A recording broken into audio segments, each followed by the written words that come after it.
Bonjour les amis du Padre Pio, bienvenue de retour à notre chaîne. Vous voulez un mariage béni? Eh bien, le Padre Pio a quelques conseils à vous donner.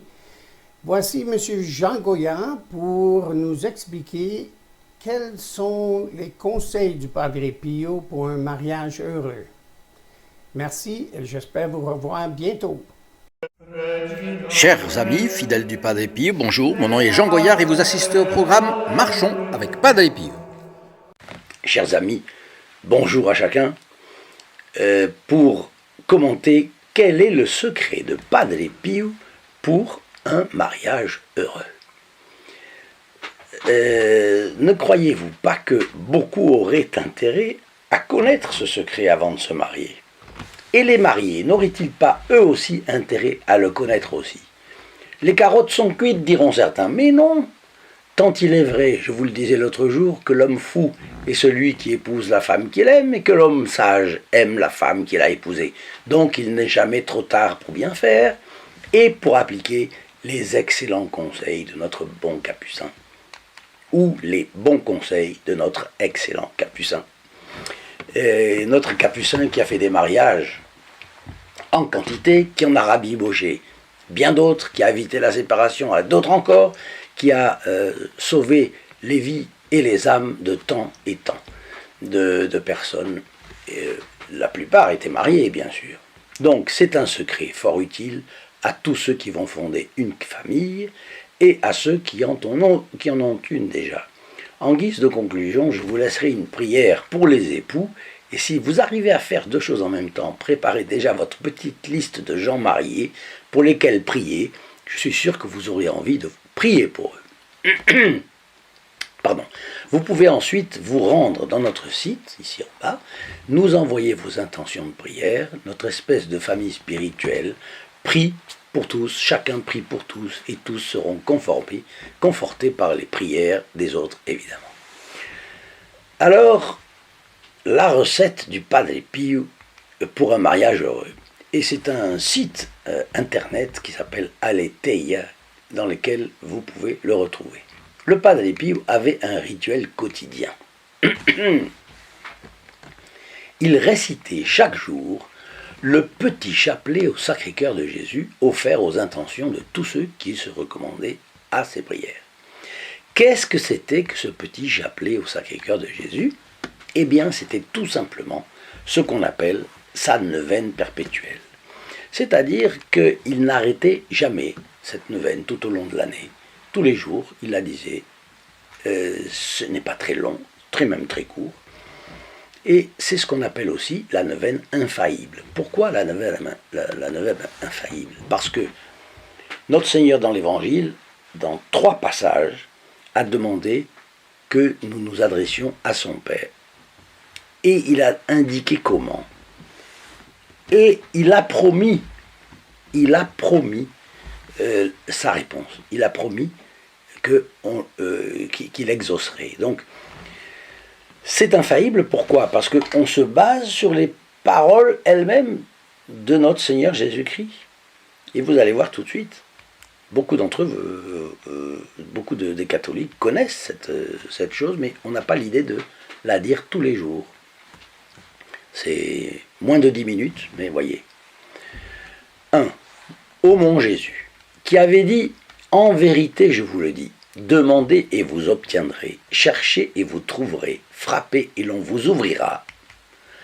Voilà que je frappe, que je cherche, que je demande la grâce de... » Et là, il convient de dire un Notre Père, un Je vous salue Marie, un Gloire au Père, au Fils et au Saint-Esprit, et l'oraison jaculatoire suivante, Sacré-Cœur de Jésus, j'ai confiance et j'espère en vous. Voilà. 2. À la suite. Ô mon Jésus, qui avait dit en vérité, je vous le dis, quoi que vous demandiez au Père en mon nom, il vous l'accordera. Voici qu'en votre nom, je demande à votre Père la grâce de... etc. Un Notre Père, un Je vous salue Marie, un Gloire au Père et Sacré-Cœur de Jésus, j'ai confiance et j'espère en vous. 3. Ô mon Jésus, qui avait dit « En vérité, je vous le dis, le ciel et la terre passeront, mais mes paroles ne passeront pas. Voici qu'appuyé sur l'infaillibilité de vos saintes paroles, je demande la grâce de... » Et là, un Notre Père, un Je vous salue Marie, un Gloire au Père, Sacré-Cœur de Jésus, j'ai confiance et j'espère en vous. Et on ajoute, au Sacré-Cœur de Jésus, à qui il naît, il est impossible de ne pas éprouver de la compassion pour les malheureux. Ayez pitié de nous, misérables pécheurs, et accordez-nous les grâces que nous vous demandons par le cœur immaculé de Marie, votre tendre mère et la nôtre. Saint Joseph, priez pour nous. Et on termine par un Salve Regina. Voilà, c'était le petit chapelet du Padre Pio. Et alors on disait qu'il le priait tous les jours pour les personnes qui se recommandaient à ses prières. Et en effet, ceux-ci étaient nombreux à lui demander son intercession pour une cause difficile. Parmi eux, Giovanni et Paola Siena, un couple auquel notre capucin avait prédit 9 enfants. Tout commence en 1928, à San Giovanni Rotondo, où vit le Padre Pio. Giovanni Siena le rencontre pour la première fois à l'occasion de sa première communion. Le garçon a 8 ans. Quel vénard, vous allez dire. Oui, mais il faut se montrer à la hauteur. Bon, après avoir travaillé dans les mines, vous savez que la région de San Giovanni Rotondo était très pauvre. Puis, comme enseignant et journaliste, il finit par rejoindre l'équipe de la maison médicalisée pour les malades pauvres fondée par le Padre Pio, la Casa Sollievo della Sofferenza. Et c'est là qu'il croise de nouveau le Saint Capucin. Au même moment, sa future épouse, Paola, une jeune femme de 21 ans, va régulièrement rendre visite au Padre Pio. Elle habite, elle aussi, San Giovanni Rotondo. Comme elle l'écrira plus tard, c'est grâce à l'intercession du Padre Pio que la jeune femme a été miraculeusement guérie d'une dépression ainsi que de graves problèmes pulmonaires. Convaincue que sa vocation est le mariage, la jeune femme demande un jour conseil au Padre Pio.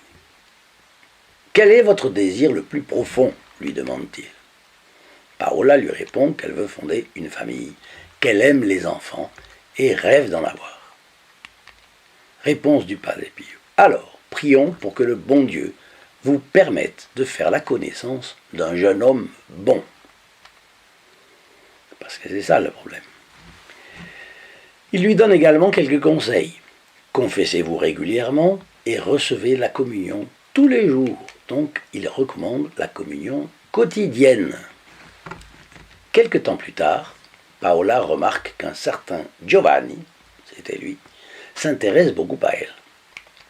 De temps en temps, elle le croise dans l'entourage du Padre Pio. Au bout de quelques mois, ils conviennent de se fiancer. À ce moment-là, ils décident de prier ensemble tous les jours, confiant à Dieu leur futur mariage. Et le 27 août 1950, au cours d'une messe célébrée à 5 heures du matin, notre bon capucin bénit leur mariage. Ému, le Padre Pio répète ce vœu à la fin de la cérémonie. « Soyez heureux, soyez heureux, soyez heureux !» Alors qu'ils sont mariés depuis seulement quelques mois, premier souci. Et grand, d'ailleurs. Paola et Giovanni apprennent qu'ils ne pourront pas avoir d'enfants, car la jeune épouse souffre d'infertilité. Ah!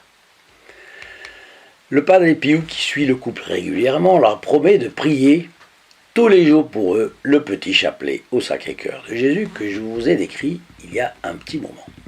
Il dira à Giovanni, tu verras, tu auras autant d'enfants qu'il y a de cœurs parmi les anges, c'est-à-dire 9. Et très rapidement naît une petite fille, le 24 juillet 1951. Mais deuxième souci, et pas le moindre, le nouveau-né tombe gravement malade et, selon les médecins, aucune chance de survie. Désemparé, le couple demande au Padre Pio de prier pour leur petite fille en train de mourir, évidemment. Le capucin les rassure tout de suite, leur fille ne mourra pas, mais vivra longtemps. Et l'enfant guérit. Bon, évidemment, après ça, Giovanni et Paola sont évidemment encore plus étroitement liés au Padre Pio. Ils le resteront d'ailleurs jusqu'à la mort de ce dernier en 1968. Mais disons plus vrai encore, ils resteront liés au Padre Pio étroitement au-delà de sa mort, comme on l'a vu d'ailleurs dans une de nos récentes vidéos sur certains fils spirituels du Padre Pio, qui gardaient la sensation, la certitude, plus que ça, la certitude de la présence du Padre Pio auprès d'eux, bien qu'il soit monté au ciel. Alors ils se confessent auprès de lui, auprès du Padre Pio, prient avec lui, demandent régulièrement ses conseils à propos du mariage, de l'éducation de leur mariage, de leur couple, de l'éducation de leurs 9 enfants, et des soucis qui ne manquent jamais dans cette vallée de larmes. Et Paola, la mère de famille, dira un jour: